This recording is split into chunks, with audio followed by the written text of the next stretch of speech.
Thank you, guys. Question. You see a man on a Segway. You wouldn't say it's offensive, right? Offensive isn't a word you would use. Elderly person, motorized scooter, that's cool. Parent pushing their kid in a stroller, totally fine. So is it offensive if I buy a wheelchair? 'Cause I don't always feel like walking. Hear me out. Not a motorized one, I will use my arms. And not all the time. Only if like I know I'm gonna be on my feet a lot. Or I find like a really fun hill or a half pipe or something. I'll bust it out then. The only reason I see this not being okay is because people are going to assume things about me that are not true. But I think I'm alright with that. Let's go over a couple of them. I'm not gay, but I love synth pop and new wave. I'm not 13, but I have been known to watch Degrassi. I'm not a woman, but these pants did not come from the men's section. So with people assuming that I'm a preteen tranny, I honestly think if we add paralysis to that stigma, it becomes less offensive. Because right now, when a lot of people look at me, they're thinking, get a load of this fucking guy! You put me in a wheelchair, suddenly they're thinking, who dressed him that way? That's not nice. Shouldn't do that. I work at a restaurant. Has anyone ever been to a restaurant? Good. I used to work with this guy who was like a big dumb meathead from New York. Like the type of guy who looked like if he had a catchphrase, it would be, I'll kick your fucking ass. Like we all know that kind of guy. He says to me one day, if you ever want to step into the boxing ring with me, you let me know. I was like, yeah, totally, because a dude from New York with no neck versus a dude from New Hampshire with no friends, that's a fair matchup. So I said, okay, but if I do that, that means you need to willingly participate in an equal amount of competition with me that you're guaranteed to fail at. That means 1 round of Tetris, 1 round of Magic the Gathering, and 1 round of 5th grade level word problems. Because he was dumb, people in the back. When I'm working in the restaurant, my favorite thing to do is eavesdrop and listen in on other people's conversations. Recently, I heard 1 sentence of a conversation. Immediately loved both of the people involved. It's a couple, a boy and a girl. Boy says to girl, are you saying rape or rate? And I was like, what sentence could she have possibly just said? Where both words can be applied, and it still makes sense, hence confused, so I came up with 3 of them, 1. The number of people that I had slept with jumped from 2 to 13 with an incredible rate, too. I'm thinking of spending a couple of nights in New York City. Do you know if the rates are really as bad as everyone says they are? And of course, my favorite, on a scale of 1 to 10, how would you rate me? You guys laughed at the rape joke. Awesome.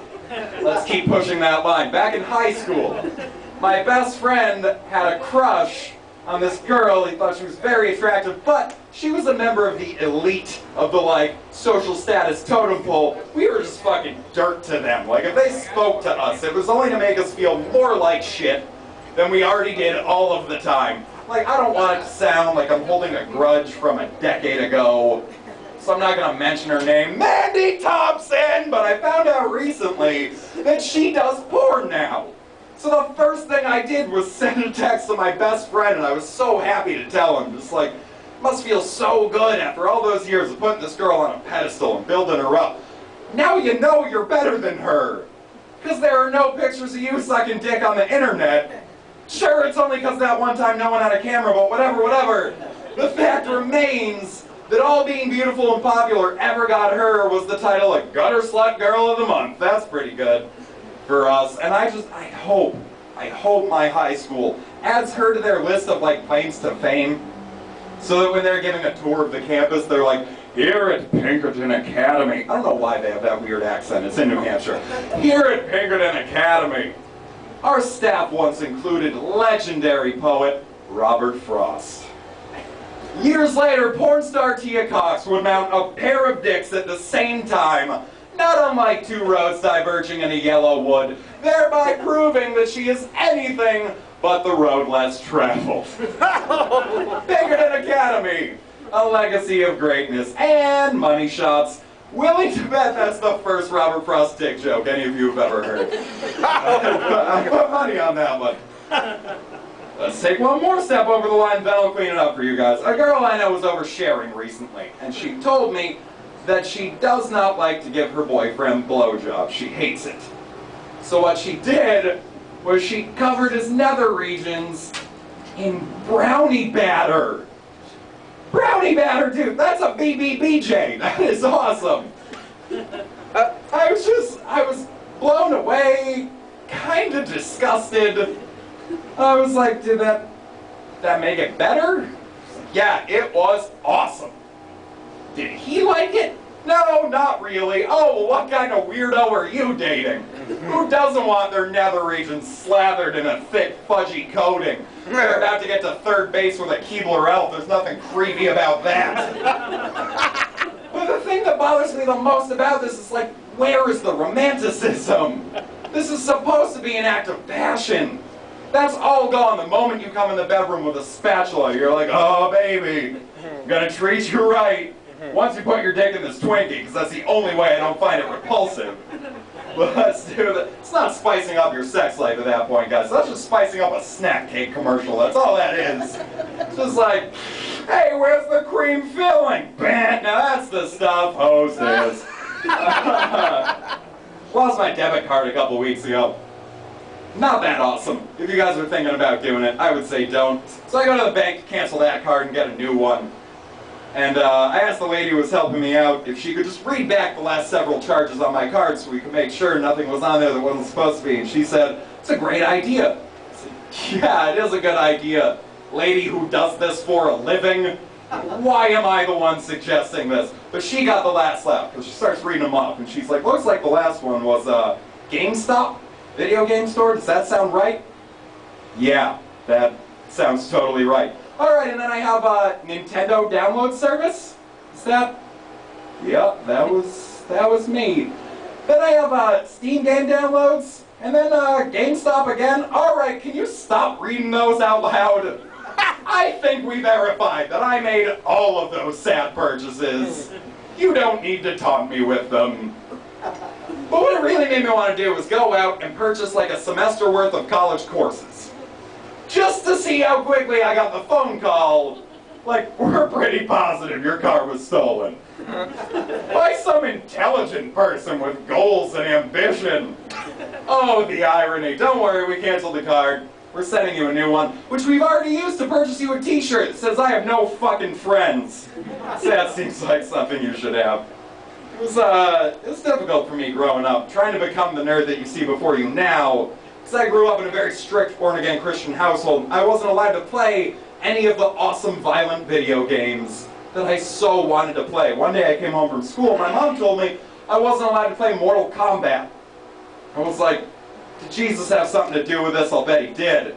Dude ruins everything. She showed me an article in a Christian magazine that told parents not to let their kids play that game. Because somewhere in the Midwest, there was a kid who played it a lot.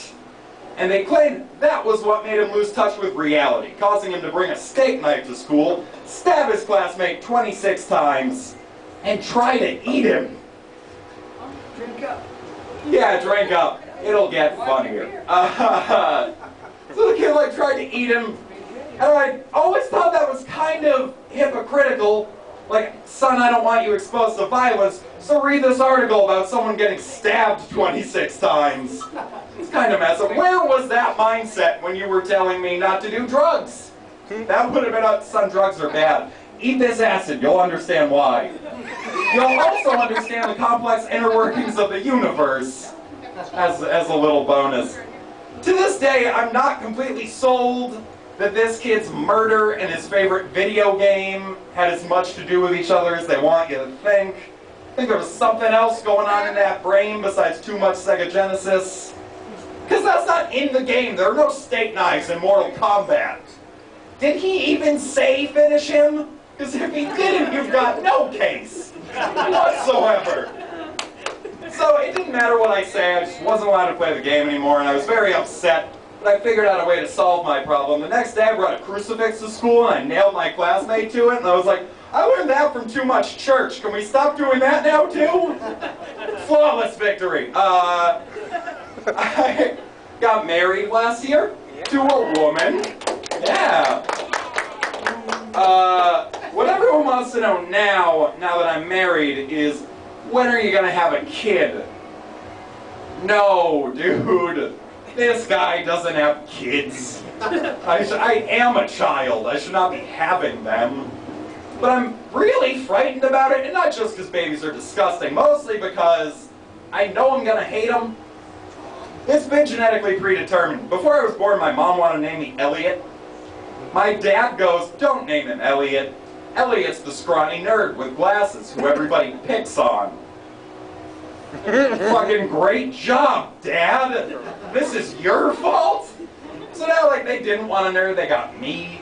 I do want a nerd. I'm gonna get, like, a douchebag who pops his collar, listens to Jack Johnson, calls me a fag, but I figured out a way that if I have a son, he's gonna get picked on. We are gonna get along great. I'm gonna be the opposite of every stereotypical American homophobic dad. I'm gonna force my son to be gay. And then when he's old enough to come to me and say, Dad, I want to play football, I'll say, football? God damn it, you belong in Glee Club! Now go to your room, put on your leotard, get the David Bowie album, Daddy and his friends want to see you dance! And don't you ever say football in my house again! I am not raising no fucking hetero! We're gonna wrap this up for you guys. Does anyone here listen to hip-hop music? Anyone like rap? No, good. Does anyone know what the first rap song ever written was? No, it was not Rapper's Delight, it was this one that I made up. Originally intended to go into the Bible, but omitted because it did not make the cut and it had explicit content. This is the first rap song ever written.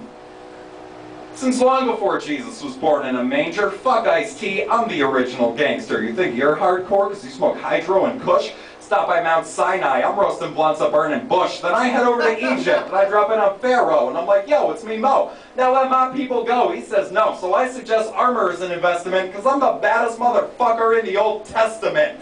When I was born, I was placed in a river in a basket. Now I'm gonna put you in your casket, Pharaoh. How many times is it gonna take? I don't need to bring weapons. My staff turns into a snake, and every threat that I make is anything but vague. If you don't do as I say, I'll hit your ass with a plague. So be ready to focus through those locust swarms. You take my Hebrews as slaves, I'll take your fucking firstborn. Then who you think it's gonna be? Screaming victory. Me as I'm leading the Hebes directly through the Red Sea. Now to every Egyptian, I am known and feared as the badass Jew with a big white beard. And the one commandment that every Gentile knows is thou shalt not fuck with Moses. Thank you very much, you guys.